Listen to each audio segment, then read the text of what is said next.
Our town keeps a rule about midnight knocks. It isn't written anywhere official, just stapled to memory like a leaflet you can't throw away. First knock is delivery. Second knock is mistake. Third knock is mimic. Do not open on the third. Do not answer the voice that comes after. I babysat the Quinn kids last summer when the rule got tested. The parents left at 11:40 p.m., grateful and apologetic, and I ate their grapes and watched their clock crawl toward 12. The house had that suburban quiet that acts like insulation. It smothers sound, but it also thickens it. The air felt padded. The first knock came at 12:03. 3 quick raps like someone trying not to wake the whole neighborhood. I didn't move. The porch light was on, of course it was. Mr. Quinn sets it on a timer. I checked the peephole. A delivery driver stood there with a flat white box. Wrong address, I mouthed and shook my head. He peered at the house number, tapped something into his phone, nodded, and left. Easy.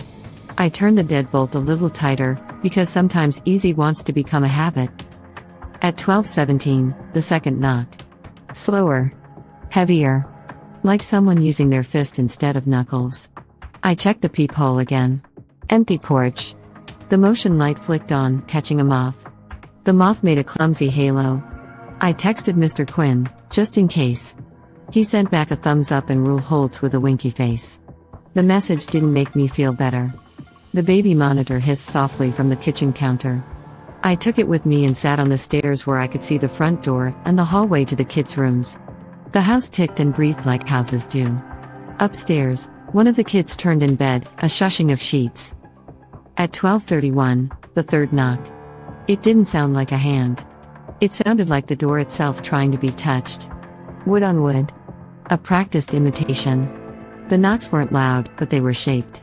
They knew how to fit the grain. My phone buzzed. Mom calling, it announced, even though she never calls me at night. I let it ring.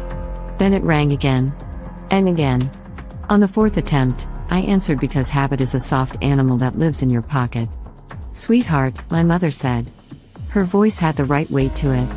The right weary kindness. Please open the door. I'm outside. I've had an accident. I don't want to scare the neighbors. I swallowed so hard the baby monitor crackled.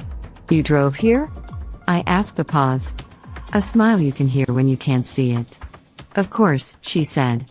I was near. I wanted to surprise you. My mother doesn't drive at night, I said. I didn't mean to say it. It fell out of my mouth like it had been waiting. On the other end of the line, a second version of my mother answered the same time as the first. I don't drive at night. Their words overlapped, then matched, then braided. I hung up. My hands shook. I wanted to call the Quinns, then the police, then anyone at all. The door exhaled a little, as if relieved I had ended the call. Please, said my mother's voice from the other side of the door. Not through the phone now. Through the wood. Too close. It's cold. Let me in. I didn't answer. The rule was all I had. Do not answer the voice that follows the third knock. The baby monitor fizzed. Come up, said a small voice, a child voice, from the monitor. He's awake.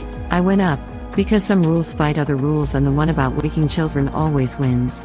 The hallway was sleep-warm and smelled like shampoo and dinosaur toothpaste. I peeked into the boys' room. Both were sprawled starfish, breathing in that huge, simple way kids have. The monitor hissed again. He's awake, said the child voice. He's at the door. There is a kind of fear that presses you to be efficient. I picked up the heavy wooden chair in the hallway and carried it back down. I wedged it under the knob and put my ear to the door. My breath fogged the peephole. What do you want? I asked, breaking the rule. Company, said my mother's voice. The word sounded like it had been picked up off the ground and dusted off by someone who didn't use it much. I'm lonely, but I'm not your daughter, I said. I don't know why I said it. I think I wanted to make the rules new. If I could recategorize myself, I could escape the category of daughter, and the voice would lose its name for me. Silence. Then the sound of fingers testing the seam between door and frame. A slow pressure, polite and patient. Please, it said again. It's cold, in the kitchen. The baby monitor changed. The static turned into a small, wet breathing. The kind of sound newborns make when the whole world is a damp cloth. On the tiny screen, the crib's outline shimmered. A shape leaned over it, tall and badly folded, like a coat on a chair pretending to be a person. I moved without thinking. I ran. The hallway stretched the way halls do when panic is a lens. In the boy's doorway, I paused. The room was as I'd left it. The shape on the monitor was not in the room. The front door sighed.